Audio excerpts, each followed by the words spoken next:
Bon, première vidéo de la chaîne en tant que trader indépendant au Vietnam.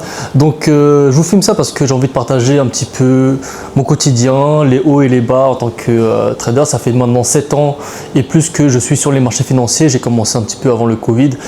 Donc j'avais pas mal de business avant, hein. Je vous raconte un petit peu ma vie. Mais c'est juste pour que vous ayez un contexte. Et du coup voilà, j'ai pas mal perdu au début, donc voilà, après j'ai atteint la rentabilité grâce à un processus qui était très compliqué. Et jusqu'aujourd'hui, je continue de travailler sur moi, etc. Donc pourquoi j'ai choisi le Vietnam? Déjà parce que je suis d'origine vietnamienne, donc je suis pas né ici, mais j'ai mon sang qui est vietnamien, donc je suis très content d'être ici dans ce pays-là. J'ai pas mal voyagé et honnêtement c'est mon pays préféré. Franchement, je me sens terriblement bien ici. La bouffe est extraordinaire, les gens sont adorables, la culture, je kiffe. Donc voilà, c'est la raison pour laquelle je me suis installé ici avec ma copine. Donc ici, on a réservé un petit condo pour quelques temps, donc un mois ou deux, hein. Et on verra en vrai comment on se sent. Pour l'instant, c'est plutôt agréable, hein. Voilà, on a tout, l'espace il est assez grand.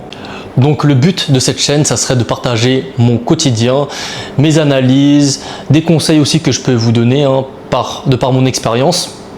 Je n'ai pas la prétention de connaître absolument tout, surtout, hein, bien évidemment, parce que je suis toujours en quête d'apprentissage constant, même si j'ai atteint une certaine rentabilité, même si j'ai des mois positifs, même si j'ai une année positive, etc. Je pense que c'est toujours important d'apprendre sur soi, même d'apprendre de nouvelles choses. Donc je reste humble par rapport à ça et j'ai vraiment envie de vous partager cette vision, cet état d'esprit, cette approche en trading qu'on voit très peu dans le trading, notamment francophone. Donc voilà, j'espère que ça vous fera kiffer. Je vais vous montrer un petit peu où j'en suis et let's go quoi. Bon, du coup, je vous montre mon setup de trading. Donc j'ai mon PC principal ici, que je peux emmener n'importe où, c'est ça qui est top. J'ai mon double écran également. Donc ça permet de voir un peu les annonces, d'analyser sur TradingView et là potentiellement prendre les positions ici. Donc actuellement on est, alors je sais pas si vous voyez sur du live, donc il faut savoir que c'est Darwinex 0, donc c'est une plateforme qui se paye tous les mois. Et du coup, vous avez en fait votre compte qui démarre à 100K. Et là, actuellement, je suis à plus 9%. Je l'ai commencé il y a moins de 2 mois, un mois.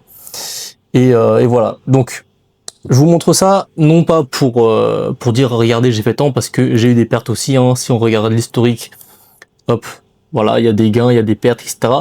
Mais ça fait en fait mon edge. Parce que moi, dans mon approche, j'ai un taux de win rate qui est supérieur à 50% et le RR il est de plus de 1 pour 1.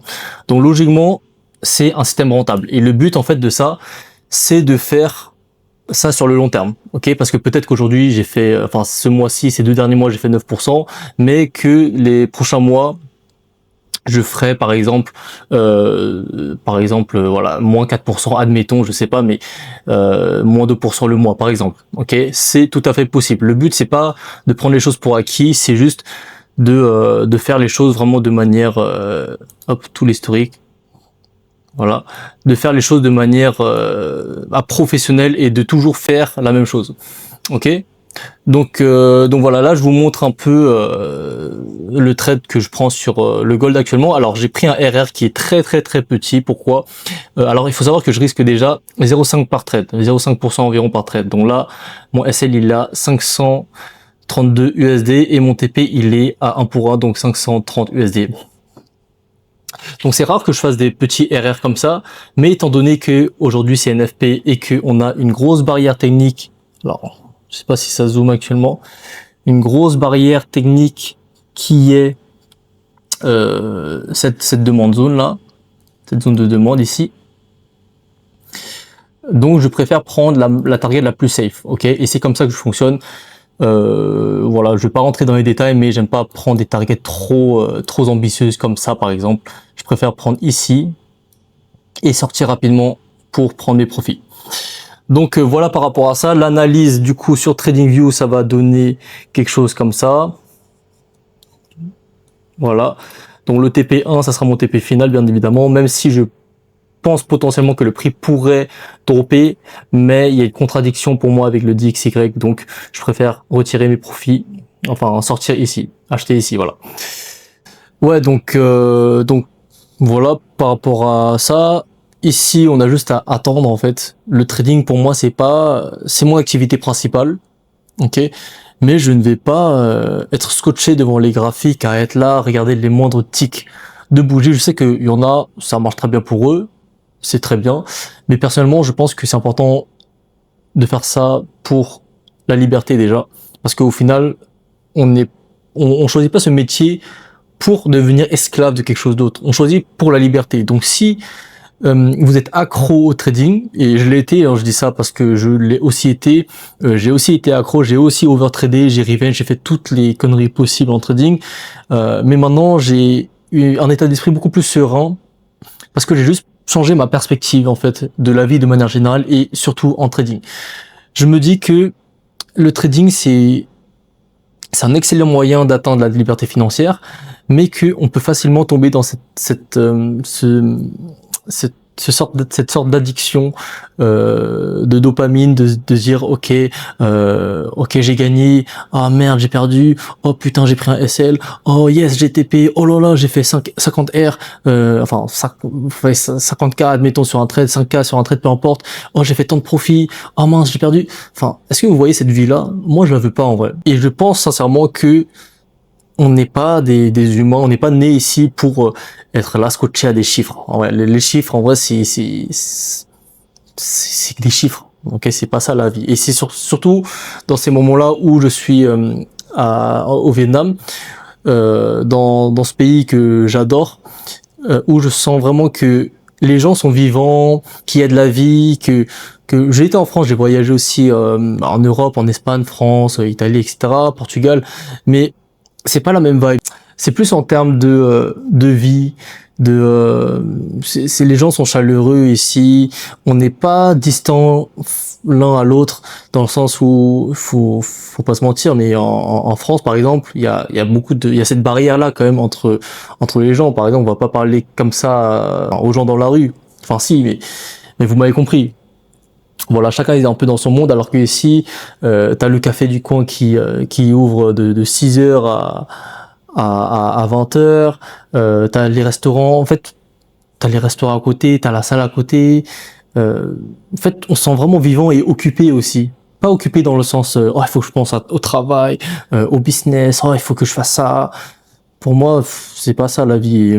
Et j'ai choisi ce métier pour justement ne pas à penser à tout ça.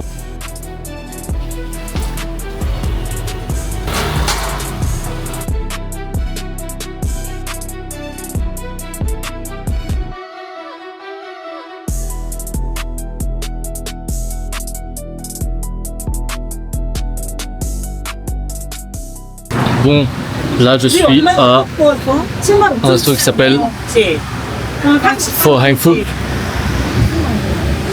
Ils m'ont servi ça là. Il est croqué là. Je rêve.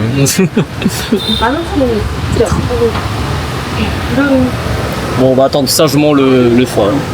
Et on va bien déguster ça là. Moi je pourrais manger ça tous les jours. Hein. Ultra healthy pour la santé en plus. Et donc là, voilà le plat de résistance, c'est le pho. Donc comment on mange? On met un peu d'herbe, pousses de soja, et en fait on mélange tout. Et en fait c'est une soupe de vermicelle, il y a de la viande. Regardez-moi, c'est incroyable. Franchement, désolé la diète, mais c'est une singerie. Il y a un peu de gras dans la viande, mais c'est pas grave. Là c'est ce qu'on appelle un chak wai. En gros c'est une sorte de beignet qu'on mange avec le pho. Et franchement, incroyable. Incroyable. Et là, second round. Petit beignet archi bon. Il est trop bon, ouais. Regardez là. Oh là là là. Non, mais il est incroyable. Je m'en dirais pas, mais ils l'ont toasté là.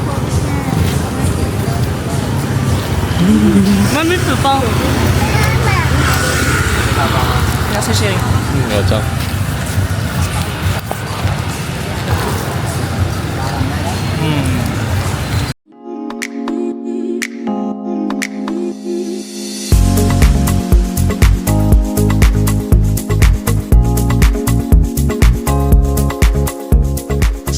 Ok, du coup fin de journée pour ma part, là il est 21h, on est sorti s'entraîner et on a dîné par la suite.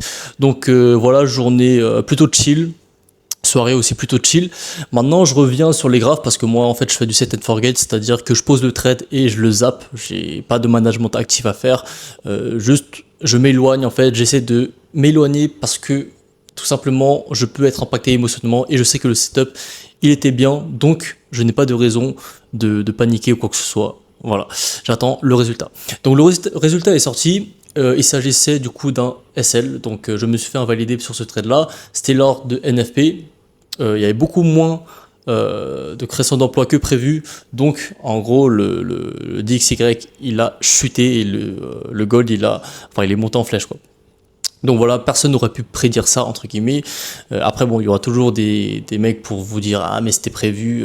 Voilà, j'ai lu, j'ai Bloomberg Premium, je sais pas quoi. Bref, il y a 10 000 raisons pour lesquelles on pourrait trouver une raison de ce stop loss. Mais si c'était à reprendre 100 fois, je le reprendrais 100 fois. Donc voilà, j'ai une confiance totale en mon edge. Donc je vois pas de raison de changer ça. Ok, donc j'assume le SL tout simplement et voilà, c'était pas le setup le plus sexy en termes de RR bien sûr, mais c'était le setup qui m'a été donné aujourd'hui, donc je le prends. J'ai un setup qui respecte mon plan, je le prends.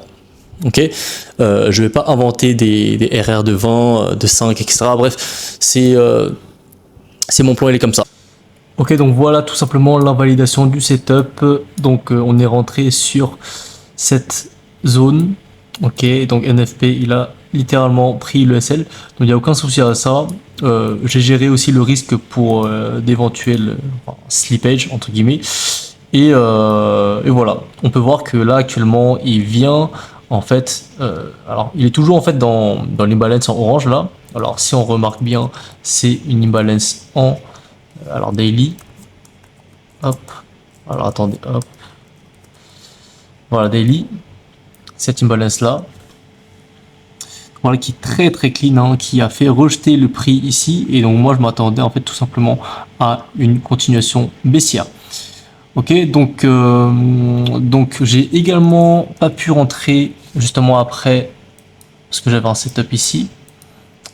Sur cette bougie là, hein, j'ai vu un très très beau rejet directement sur la bougie, c'est un de mes setups, donc oui j'ai raté ce setup là, hein, okay, qui m'a offert un ratio de 2,3, mais c'est pas grave, okay, c'est le jeu, et voilà, j'étais pas devant les écrans, pas de regret, j'ai juste pris mon trade qui était ici, et du coup demain ça sera un nouveau jour.